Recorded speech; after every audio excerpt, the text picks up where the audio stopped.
नमस्कार, ये मेरा तीसरा वीडियो है।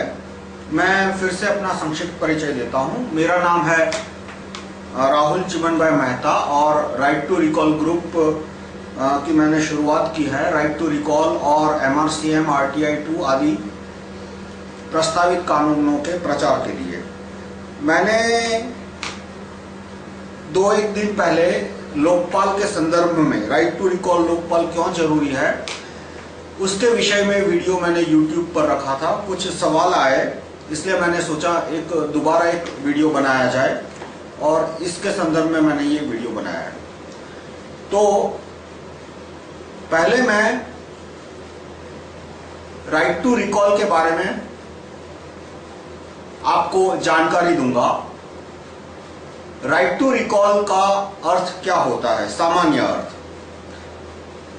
राइट टू रिकॉल यानी कि एक ऐसी प्रोसीजर जिसके द्वारा नागरिक किसी भी अधिकारी को, सुप्रीम कोर्ट के जज से लेकर पटवारी को, किसी भी अधिकारी को नौकरी से निकाल सके। PM, CM, सांसद, MP, MLA, corporator, mayor, district education officer, collector सब आ गए। कुछ लोग राइट टू रिकॉल का गलत अर्थ निकालते हैं कि राइट टू रिकॉल का अर्थ होता है कि सिर्फ MP, MLA, कॉर्पोरेटर, मेयर तक ही मर्यादित होना चाहिए। ये गलत है। अमेरिका में नागरिकों के पास राइट टू रिकॉल हाईकोर्ट जज है, हाईकोर्ट चीफ जज, वहां उसका एग्जैक्ट टाइटल है state supreme court chief justice. वहां राइट टू रिकॉल गवर्नर भी है, राइट टू रिकॉल मेयर है, right to recall police commissioner करीब करीब सारे जिलों में है। इसलिए ये जरूरी नहीं है कि राइट टू रिकॉल सिर्फ प्रतिनिधियों तक ही सीमित रखा जाए। जो राइट टू रिकॉल के विरोधी है वो जानबूझ के इसका गलत अर्थ और सीमित अर्थ निकालते हैं, जानबूझकर सीमित अर्थ निकालते हैं कि राइट टू रिकॉल सिर्फ MP, MLA तक ही सीमित रहना चाहिए, right to recall supreme court जज की बात भी नहीं होनी चाहिए। ये बात ठीक है, अमेरिका में राइट टू रिकॉल प्रेसिडेंट नहीं है, right to recall supreme court chief जज नहीं है, लेकिन इसलिए वहां पे केंद्र सरकार में इतना भ्रष्टाचार है। अमेरिका में जिला और राज्य सरकारों में भ्रष्टाचार बहुत कम है, क्योंकि वहां जिला और राज्य स्तर पर अधिकतर राज्यों में राइट टू रिकॉल है और वहां केंद्र स्तर पर बहुत ज्यादा भ्रष्टाचार है। जैसे वहां अपने बैंकिंग सिस्टम देखी कि अभी जो बैंकिंग सिस्टम, फाइनेंशियल सिस्टम जो कोलैप्स हुई है अमेरिका की, उसका सबसे बड़ा कारण ही वहां यह है कि वहां उनके पास राइट टू रिकॉल प्रेसिडेंट नहीं है और right to recall reserve bank governor नहीं है। तो मैंने जो राइट टू रिकॉल प्रस्ताव किया है वो right to recall supreme court जज, right to recall PM, right to recall Lokpal सब उसमें आ जाते हैं। अब क्या ये राइट टू रिकॉल जरूरी है? तो प्रत्यक्ष प्रमाण की दृष्टि से कहा जाए तो अमेरिका में पुलिस में भ्रष्टाचार कम है, तो उसका सबसे बड़ा कारण है कि वहां right to recall police commissioner है। मैं अमेरिका में 9 साल रहा, मुझे 5 बार कांस्टेबलों ने रोका, ट्रैफिक कांस्टेबलों ने। पहली बार जब रोका था तो कोई फाइन नहीं हुआ, वार्निंग देकर छोड़ दिया। दूसरी बार किसी और कांस्टेबल ने अलग ही रीजन से, कोई पहले ऑफेंस से कोई कनेक्शन नहीं था, रोका और 1500 का फाइन हुआ। तो मुझे ये सवाल मेरे मन में आया कि 2 में से एक भी कांस्टेबल ने रिश्वत क्यों नहीं मांगी? जिसने मुझे फाइन नहीं किया उसने भी कोई रिश्वत नहीं मांगी, जिसने मुझे $1500 का फाइन किया उसने भी कोई ऐसे हाव भाव नहीं दिखाया कि आप मुझे 10, 20, $50 दोगे तो मैं फाइन नहीं करूंगा। तो उसका कारण मुझे बाद में मिला कि वहां जो पुलिस कमिश्नर है अमेरिका में, वो निरंतर ट्रैप रखता है। तो हर एक कांस्टेबल के सर पर एक लटकती तलवार होती है, उसके मन में एक भय होता है कि भाई जिस आदमी ने ये क्राइम किया है या ट्रैफिक वायलेशन हो या कोई भी क्राइम किया हो, वो कहीं कमिश्नर का आदमी तो नहीं है कि जो कि चिपके सब कैमरा लगा के बैठा है और यदि मैंने कुछ रिश्वत मांगने की कोशिश भी की तो मेरी नौकरी जाएगी या मुझे जेल हो सकती है। तो दूसरा सवाल मेरे मन में आया कि भाई यहाँ, चलो एक सवाल का तो जवाब मिल गया कि यहाँ पे कांस्टेबल और जूनियर ऑफिसर में करप्शन कम क्यों है, लेकिन दूसरा सवाल जो आया कि भाई यहाँ पे पुलिस कमिश्नर में करप्शन कम क्यों है, और पुलिस कमिश्नर हमारे कमिश्नर की तरह क्यों नहीं बोलता कि भाई तू इकट्ठा करके ला, आधा मुझे दे आधा तू रखना। और यहाँ का कमिश्नर टारगेट नहीं देता, अमेरिका का कमिश्नर टारगेट नहीं देता लेकिन ट्रैप रखता है। तो उसका जवाब मुझे 1997 में मिला कि अमेरिका के नागरिकों के पास पुलिस कमिश्नर को नौकरी से निकालने की प्रोसीजर है, यानी कि right to recall police commissioner. वहां पे जहां जब अपॉइंटेड पुलिस कमिश्नर हो या इलेक्टेड हो, नागरिकों के पास पुलिस कमिश्नर को नौकरी से निकालने की प्रोसीजर है। और उसकी वजह से पुलिस कमिश्नर के मन में भी एक लटकती तलवार रहती है कि यदि उसने कोई बहुत ज्यादा भ्रष्टाचार किया या उसने स्टाफ को ठीक से कंट्रोल में नहीं रखा तो लोग उसे नौकरी से निकाल देंगे। वहां पे कोर्ट के में जजमेंट 95% केस में जजमेंट क्यों 6 महीने में 3 महीने में आ जाते हैं, क्योंकि नागरिकों के पास right to recall High Court chief जज है, राइट टू रिकॉल डिस्ट्रिक्ट जज है, right to recall district public prosecutor है। इसलिए ये जितने को अदालत से संबंधित सरकारी अधिकारी है उनके मन में भी एक लटकती तलवार होती है कि यदि उनका परफॉर्मेंस बहुत खराब हुआ या उन्होंने बहुत ज्यादा भ्रष्टाचार किए तो लोग उन्हें नौकरी से निकाल सकते हैं। अब अक्सर लोग कहते हैं कि अमेरिका की बात मत करो। ये बहुत डायलॉग मैं 500 बार सुनता हूं, अब तक सुन चुका हूं कि अमेरिका की बात मत करो, जैसे कि हम भारत के लोग हैं बहुत ही इंफीरियर लोग हो या हल्के लोग हो और अमेरिका के लोग बहुत सुपीरियर लोग हैं। और बाद में एक एक्सप्लेनेशन भी देंगे कि अमेरिका में एजुकेशन ज्यादा है। भाई अमेरिका में एजुकेशन ज्यादा इसलिए है क्योंकि वहां right to recall district education officer है। वहां right to recall district education officer है, इसलिए शिक्षण में जो पैसा लगता है वो अधिकतर पैसा शाला तक पहुंचता है, विद्यार्थी तक पहुंचता है, और इसलिए वहां शिक्षण अच्छा है। हमारे यहाँ शिक्षण खराब है क्योंकि ऐसा नहीं है कि पैसा कम खर्च हुआ है, पैसा बहुत कम खर्च हुआ है शिक्षण पे, लेकिन शालाएं भी बनी, मकान बन गए, लेकिन वहां ब्लैक बोर्ड नहीं होता, पंखा नहीं होता, ट्यूबलाइट नहीं होती, शिक्षक भी नहीं होता, किताबें नहीं होती, क्योंकि right to recall district education officer नहीं है। यानी अमेरिका और भारत में जो फर्क है वो राइट टू रिकॉल के अभाव की वजह से है। लेकिन फिर भी कुछ लोग जो राइट टू रिकॉल के विरोधी है वो कहते हैं कि भारत और अमेरिका की तुलना नहीं होनी चाहिए, जो बात भारत के लिए ठीक है वो अमेरिका के लिए ठीक नहीं है, अमेरिका के लिए ठीक है वो भारत के लिए ठीक नहीं है, वगैरह वगैरह। तो वो ज्यादा मुद्दे में मैं बहस ना करूं, तो राइट टू रिकॉल की बात भारत के शास्त्रों में भी लिखी है। भारत के शास्त्रों में भी राइट टू रिकॉल अक्षर अक्षर लिखा है।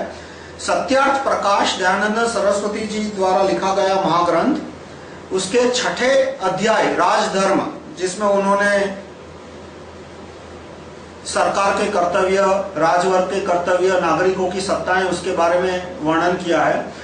तो 6ठे चैप्टर में पहले ही पृष्ठ पर दयानंद सरस्वती जी कहते हैं कि राजा प्रजाधीन होना चाहिए, राजा प्रजाधीन होना चाहिए। और दूसरे श्लोक में कहा है कि यदि राजवर्ग प्रजाधीन न हुआ तो जैसे मांसाहारी पशु छोटे पशु को खा जाते हैं, वैसे वो राजवर्ग प्रजा को लूट लेगा और इस तरह से राज्य का नाश होगा। और सरस्वती जी ने यह भी कहा है कि प्रजा को कैसे लूटेगा कि उल्टे सुल्टे अनाप शनाप कानून बनाएगा, ऐसे कानून की जिसका नागरिक कभी पालन कर ही ना सके, और जब नागरिक से वो कानून का उल्लंघन हो जाएगा तो दंड की धमकी देके या तो दंड लेगा या तो रिश्वत लेगा, लेकिन इस तरह से नागरिकों को लूट लेगा, अन्याय खुसट से दंड करके नागरिकों को लूट लेगा, प्रजा को लूट लेगा, और इस तरह से प्रजा कमजोर हो जाएगी, इसलिए राज्य का नाश होगा। ये दोनों बातें दयानंद सरस्वती जी ने हमारे भारत के ही ग्रंथ सत्यार्थ प्रकाश में 1870 में कही थी कि राजा प्रजाधीन होना चाहिए, और यदि राजा प्रजाधीन न हुआ तो राज्य का नाश होगा। और सरस्वती जी ने ये दोनों श्लोक अथर्ववेद से लिए हैं, जो कि हमारा हजारों साल पुराना ग्रंथ है, लाखों साल पुराना ग्रंथ है।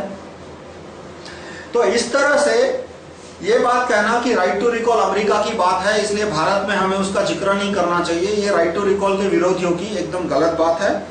राइट टू रिकॉल भारत की ही बात है। और तीसरा मैं कहूंगा कि right to recall common sense की बात है, कि मान लो आपके पास फैक्ट्री हो और उसमें 1-2 डायरेक्टर है, 2-3 मैनेजर है, 5-6 सुपरवाइजर है, 100-200 लेबर है, और सरकार एकाएक कानून बना है कि आप डायरेक्टर को 30 साल तक नौकरी से नहीं निकाल सकते, आप मैनेजर को 15 साल तक नौकरी से नहीं निकाल सकते, और किसी लेबर को 5 साल तक नौकरी से नहीं निकाल सकते। तो इनडिसिप्लिन का स्तर बढ़ेगा या कम होगा? जाहिर है इनडिसिप्लिन का स्तर बढ़ेगा। वो आपके फैक्ट्री का एम्प्लॉई है, वो पंखे ट्यूबलाइट भी चोरी करके ले जाएंगे, और हम भारत के देशों की, और उसकी वजह क्या है, क्यों इनडिसिप्लिन का स्तर बढ़ेगा? क्योंकि आपके पास उन्हें, आप फैक्ट्री के मालिक हो, लेकिन आपके पास उनमें से किसी भी एम्प्लॉई को नौकरी से निकालने का प्रोसीजर नहीं है, पावर नहीं है। और वही बात हम भारत के नागरिकों की है कि हम सुप्रीम कोर्ट के जज को नौकरी से निकाल सकते हैं? नहीं निकाल सकते। इसलिए वो भी भ्रष्टाचार कर रहा है। खुद शांति भूषण ने कहा है कि सुप्रीम कोर्ट के 50% जज करप्ट है। शांति भूषण जी ने एफिडेविट पे कहा है कि पिछले 16 सुप्रीम कोर्ट के चीफ जज है जो थे, उनमें से 50% करप्ट थे, रिश्वतखोर थे। अब चीफ जज 50% करप्ट थे तो बाकी जो जज है उसमें भी रेशियो 50% नहीं तो 40% होगा या 60% होगा, कोई 0% तो हो नहीं सकता। और कभी कभी तो हाथ कंगन और आरसी क्या, मैं आपको सुप्रीम कोर्ट के एक जज के कारनामे बताऊं। सुप्रीम कोर्ट के, मैं नाम लेके ही बोलूंगा, उनको कंटेम्प्ट का केस करना है तो करे। सुप्रीम कोर्ट के चीफ जज खरे, एक ये बात बहुत विभत्स बात है, मुझे कहते हुए भी शर्म आती है, पर जब उन्हें करने में शर्म नहीं आई तो मुझे तो कहना ही पड़ेगा कि एक स्विट्जरलैंड का करोड़पति अबजपति आदमी था, होगा कोई 100-200 करोड़ की पार्टी होगी स्विट्जरलैंड की, मार्टी नाम का आदमी था। उसने बॉम्बे में 8 साल की 3 लड़कियों पे, अब मुझे कहते हुए बहुत शर्म आ रही है, पर अब जब भ्रष्टाचार की बात करनी है तो ऐसी बात कहनी पड़ती है, मुझे क्षमा करना। उसने 8 साल की 3 लड़कियों पे बलात्कार किया और उसी ने उसको वीडियो टेप किया। उसकी ये परवर्जन था, विकृति थी कि वो 8-10 साल की लड़कियों पे बलात्कार करता था और उसको वीडियो टेप करता था। पुलिस ने जब छापा मारा तो उसके लैपटॉप में से ऐसे 200-300 वीडियो निकले अलग अलग देशों के, भारत, पाकिस्तान, वियतनाम, फिलीपींस, अलग अलग देशों के। तो इंस्पेक्टर ने बोला कि भाई इस केस में मुझे भ्रष्टाचार नहीं करना, इसको तो मैं जेल पहुंचा के रहूंगा। तो सारे सबूत वबूत इकट्ठा करके उसने दिए। तो विदेश की फॉरेंसिक लेबोरेटरी के भी रिपोर्ट आ गई कि ये वीडियो है वो जेन्युइन है। तो निचली अदालत ने 7 साल की सजा की, जो कि मेरे हिसाब से कम है, 15 साल की सजा होनी चाहिए। लेकिन सुप्रीम कोर्ट के जज महाशय ने उन्हें बेल दे दिया। सुप्रीम कोर्ट के जज, चीफ जज खरे ने इस करोड़पति को बेल दे दिया। अब जाहिर है 100-200 करोड़ की पार्टी, स्विट्जरलैंड की पार्टी, अब बेल दोगे तो वो देश छोड़ के भाग ही जाएगा, तो भाग गया देश छोड़ के। तो ये जो ऐसा मानना कि सुप्रीम कोर्ट में भ्रष्टाचार नहीं है, ये गलत है। हाई कोर्ट में भ्रष्टाचार नहीं है, ये गलत है। हाई कोर्ट के जज में भी उतना ही भ्रष्टाचार है। मुझे कोई भी, मैं सोशल वर्कर को अक्सर बोलता हूं कि भाई आप मुझे सबूत दो कि पुलिस में भ्रष्टाचार न्यायाधीशों से ज्यादा है। आज तक मुझे कोई सबूत नहीं दे पाया। मैंने रिटायर्ड जजों को बोला कि आप मुझे सबूत दीजिए, क्या सबूत है आपके पास कि पुलिस में भ्रष्टाचार हाईकोर्ट के जज या सुप्रीम कोर्ट के जज से ज्यादा है? कोई सबूत नहीं दे पाए।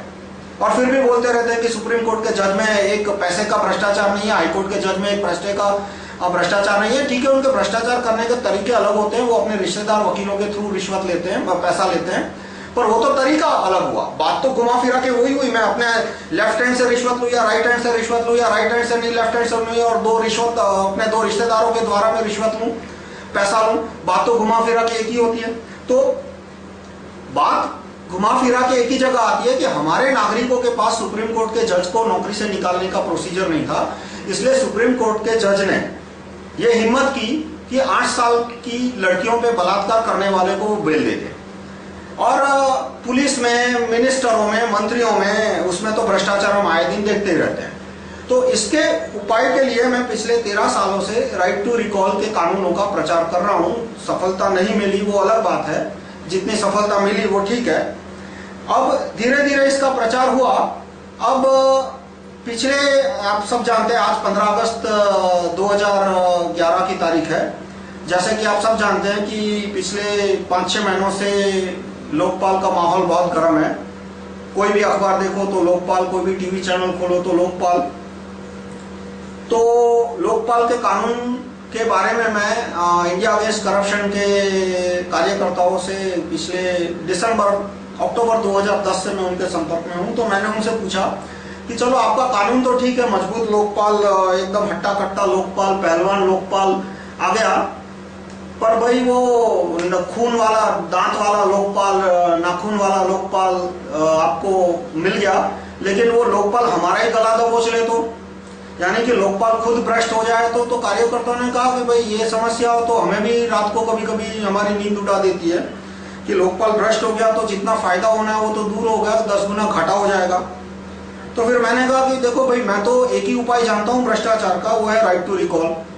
दूसरा उपाय है ज्यूरी प्रथा, पर वो राइट टू रिकॉल का हम शक्ल है, उसकी मैं किसी और वीडियो में बात करूंगा कि ज्यूरी प्रथा क्या होती है। जो कहा जाता है कि हांगकांग में लोकपाल की वजह से भ्रष्टाचार कम हुआ, ऐसा नहीं है।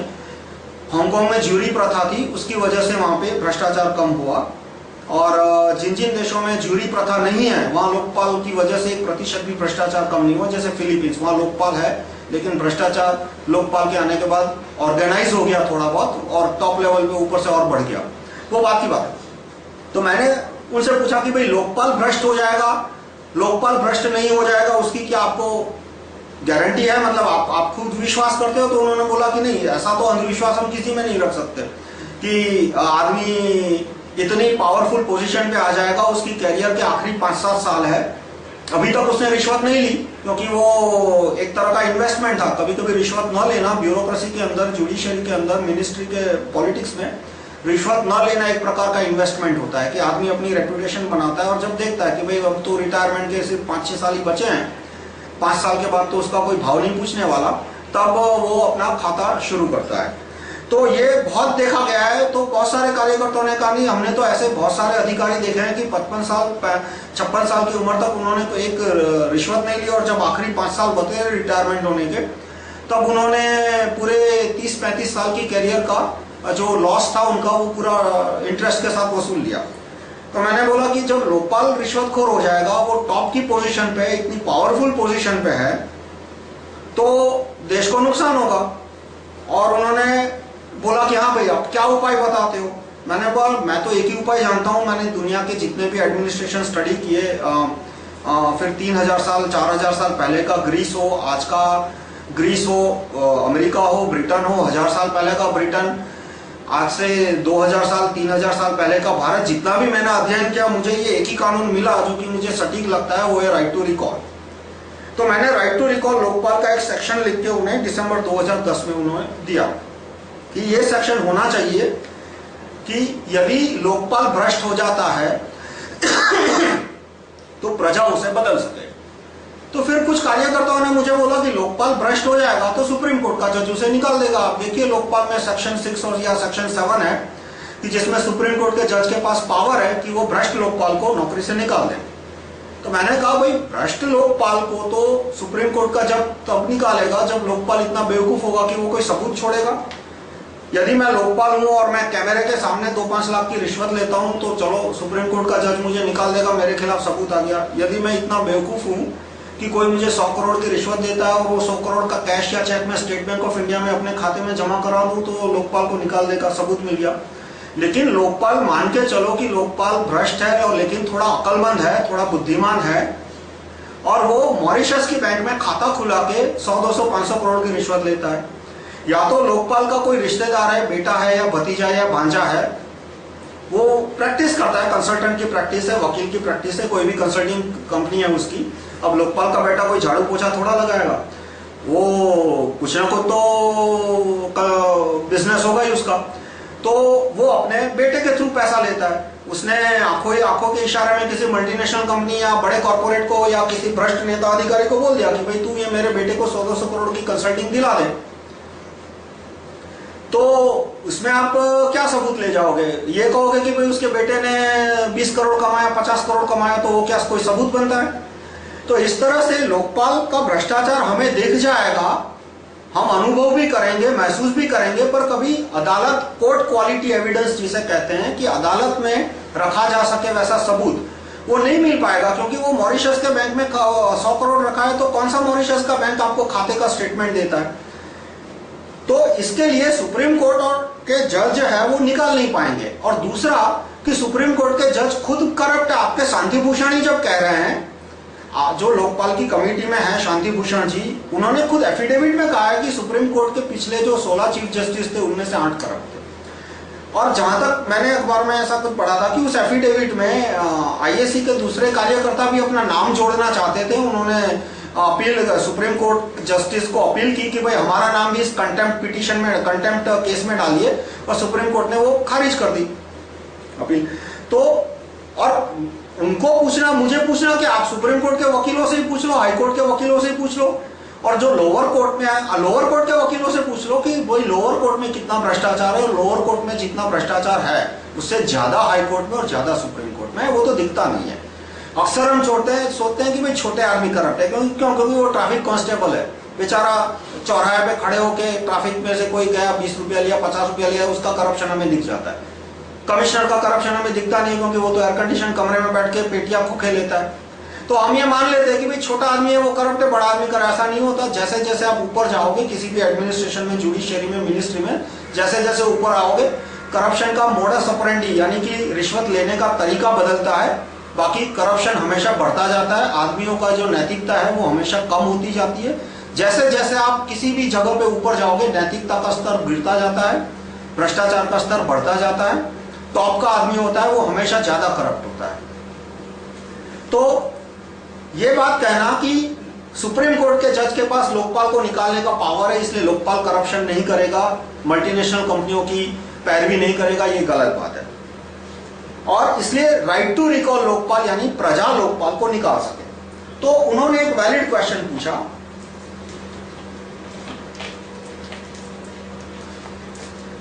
कि 75 करोड़ वोटर का देश लोकपाल को कैसे निकालेगा। तो उसके लिए मैंने ये प्रोसीजर उन्हें बताया।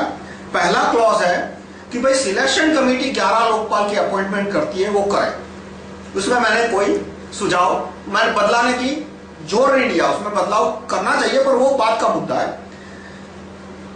दूसरा मैंने कि यदि कोई भी व्यक्ति को लगता है कि भाई जो चालू लोकपाल है वो ठीक नहीं है और कोई और व्यक्ति लोकपाल अच्छा लोकपाल बन सकता है, तो वो एमपी की जितनी डिपॉजिट होती है 10,000 20,000 उतनी डिपॉजिट देके उतनी डिपॉजिट कलेक्टर को दे और कलेक्टर को कहे कि मैं लोकपाल बनना चाहता हूं। कलेक्टर उसका नाम प्रधानमंत्री के वेबसाइट पे डाल देगा। इसमें नागरिकों का तो कोई नुकसान नहीं है। यदि 100 लोग आते हैं या 1000 लोग कहते हैं कि भाई मुझे लोकपाल बनना है, तो ठीक है 10,000 आ जाओ, सबके नाम वेबसाइट पे डाल दो, उससे क्या फर्क पड़ता है। अब इसमें मेन प्रोसीजर जो वो ये है कि भारत का कोई भी नागरिक, कोई भी वोटर पटवारी की कचहरी में जाके 3 रुपया देकर किसी भी 5 आदमियों को स्वीकृति दे सकता है। पटवारी उसका वोटर कार्ड, उन आदमियों का सीरियल नंबर एंटर करेगा, 3 रुपया फी लेगा और सिटीजन को रिसीट देगा कि भाई आपने ए, बी और सी को अप्रूव किया है, और नागरिक का नाम प्रधानमंत्री के वेबसाइट पे आ जाएगा। ये फिर से मैं दोहराता हूं, मैंने जो राइट टू रिकॉल लोकपाल की जो प्रोसीजर सुझाव दी है कि नागरिक किसी भी अपने एरिया के पटवारी की कचहरी में जाके वोटर कार्ड दिखा के कह सकता है कि ये मैं 3 आदमी ए, बी, सी को स्वीकृति देता हूं, और पटवारी उसको एंटर करेगा। वो 3 नाम पीएम के वेबसाइट पे आएंगे और पटवारी उन्हें 3 रुपया लेकर, नागरिक को 3 रुपया लेकर उसकी फीस दे, रिसीट देगा। दूसरा जो प्रोसीजर क्लॉज है वो है कि नागरिक किसी भी जाके अप्रूवल कैंसिल कर सकता है। यानी मान लो सोमवार को जाके आपने ए, बी, सी को अप्रूवल दिया, तो आप दूसरे दिन जाके, तीसरे दिन, किसी भी दिन जाके आपको लगा कि भाई सी गलत आदमी है, तो सी का अप्रूवल कैंसिल किया, डी और ई को अप्रूवल किया, तो ए, बी का अप्रूवल जैसा था वैसा चालू रहेगा, सी का अप्रूवल कम हो जाएगा, डी और ई का अप्रूवल 1 से बढ़ जाएगा। यानी नागरिक किसी भी दिन अप्रूवल कैंसिल कर सकता है, अप्रूवल ले सकता है। मैं अप्रूवल शब्द क्यों यूज करता हूं, अप्रूवल यानी स्वीकृति, स्वीकृति शब्द क्यों यूज करता हूं वोट के बजाय, क्योंकि वोट शब्द को पीपल्स रिप्रेजेंटेशन एक्ट में एक स्पेसिफिक डेफिनेशन दी है। उस डेफिनेशन से मैं कोलाइड नहीं करना चाहता, इसलिए मैंने वोट के बजाय शब्द इस्तेमाल किया है स्वीकृति। तो नागरिक स्वीकृति दे सकता है। अब यदि किसी व्यक्ति को, कैंडिडेट को 15 करोड़ नागरिकों की स्वीकृति मिलती है, तो 1 लोकपाल की नौकरी जाएगी, 11 में से सिर्फ 1 लोकपाल की नौकरी जाएगी, और वो पब्लिक द्वारा स्वीकृत आदमी, 15 करोड़ मतदाताओं द्वारा स्वीकृत आदमी लोकपाल बनेगा। अब कुछ एक सवाल आते हैं कि क्या एक ही लोकपाल, मैंने जो राइट टू रिकॉल लोकपाल की दरखास्त रखी है उसमें 11 में से सिर्फ 1 ही लोकपाल रिकॉलेबल है। क्यों सिर्फ 1 ही लोकपाल रिकॉलेबल है उसकी मैं बाद में बात करूंगा। अब 11 में से 1 लोकपाल रिकॉलेबल हो, वो भी कपिल साहब को और अन्ना साहब को मंजूर नहीं है, तो 11 में से 11 लोकपाल रिकॉलेबल हो, वो तो शायद उन्हें मंजूर होगा ही नहीं। पर खैर, मैं यदि 11 में से 11 लोकपाल रिकॉलेबल हो तो उस दरखास्त को सपोर्ट करूंगा। पर फिलहाल मैंने जो दरखास्त रखी है उसमें 11 में से सिर्फ 1 लोकपाल रिकॉलेबल है, और वो किस तरह से कि उसे 15 करोड़ नागरिकों की स्वीकृति मिले। अब कुछ एक सवाल आते हैं, वैलिड क्वेश्चन आते हैं कि एक आदमी को 15 करोड़ की स्वीकृति मिली, अब हर एक नागरिक है वो 5 स्वीकृति दे सकता है, तो किसी को 10 करोड़ की, किसी को 20 करोड़ की, किसी को 22 करोड़ की, तो जाहिर है जिसको सबसे ज्यादा स्वीकृति मिली है वो लोकपाल बनेगा। फिर एक सवाल आता है कि भाई किसी को 15 करोड़ की स्वीकृति मिली, दूसरे दिन किसी को 15 करोड़ 1 की, तीसरे दिन 15 करोड़ 2 की, तो रोज रोज लोकपाल नहीं बदलेंगे। नहीं, तो इसमें भी मैंने क्लॉज नंबर 9 में लिखा है, क्लॉज नंबर 9 में, कि एक बार एक व्यक्ति 15 करोड़ की स्वीकृति से लोकपाल बना है तो अब वो तभी रिप्लेस होगा दूसरे व्यक्ति से जब दूसरे व्यक्ति के पास उससे 1 करोड़ ज्यादा स्वीकृति है। यानी कोई व्यक्ति 17 करोड़ की स्वीकृति से लोकपाल बना है और उसके पास अभी 17 करोड़ स्वीकृति है, तो वो तभी दूसरे आदमी से रिप्लेस होगा, दूसरा आदमी तभी उसको रिप्लेस कर पाएगा जब दूसरे आदमी के पास कम से कम 1 करोड़ ज्यादा यानी कि 18 करोड़ स्वीकृति होती है। यानी एक स्वीकृति का आंकड़ा 1, 2, 5 से ऊपर नीचे जाएगा, उससे इंस्टेबिलिटी नहीं आएगी। अब सबसे अहम वैलिड क्वेश्चन जो आया कि भाई इसमें वोट की खरीद फिरोख्त नहीं होगी, कि मान लो मैं किसी को बोलता हूं कि भाई जब पीएम के वेबसाइट पे मैं देखूंगा कि तुमने मुझे स्वीकृति दी है तो मैं तुम्हें 100 रुपया दे दूंगा। ये क्यों मुमकिन नहीं है कि मान लो मैं 15 करोड़ लोगों को इस तरह से 100 रुपया कैश पहुंचा दिया, मुश्किल असंभव काम है पर पहुंचा दिया, तो वो लोग यदि पैसे के लिए उन्होंने मुझे स्वीकृति दी और मुझे लोकपाल नहीं देखना चाहते तो दूसरी दिन जाके स्वीकृति कैंसिल कर देंगे। मैंने इसमें जो क्लॉज 4 है, क्लॉज 5 है, उसमें स्पष्ट लिखा है कि नागरिक किसी भी दिन पटवारी की कचहरी में जाके अपनी स्वीकृति कैंसिल कर सकता है। तो जब नागरिक को जो आदमी पैसा देगा उसका पैसा पानी में गया, कैसे कि वो नागरिक स्वीकृति देगा, 100 रुपया लिया, उसके बाद दूसरे दिन तीसरे दिन स्वीकृति कैंसिल कर देगा, तो क्या मैं 15 करोड़ लोगों के साथ झगड़ने जाऊंगा? किसी के पास इतनी ताकत है, किसी के पास इतने गुंडे हैं कि 15 करोड़ लोगों से झगड़ सके? भाई इसके लिए तो पूरी सेना, हिंदुस्तान की 10 लाख की सेना, 20 लाख की पैरामिलिट्री फोर्स और 10 लाख की पुलिस सब दे दो तो भी ये कम पड़ेंगे। ये मुमकिन ही नहीं है।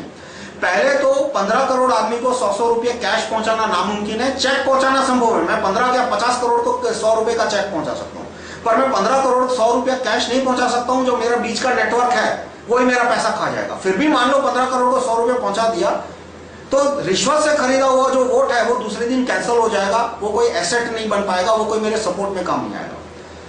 और तीसरा, मान लो कि 15 करोड़ को 100 रुपया दे दिया तो कौन सा काम आसान या कम मुश्किल है? सिलेक्शन कमेटी में बैठे 8-10 लोगों को 100 करोड़ देना या 15 करोड़ लोगों को 100 रुपए देना?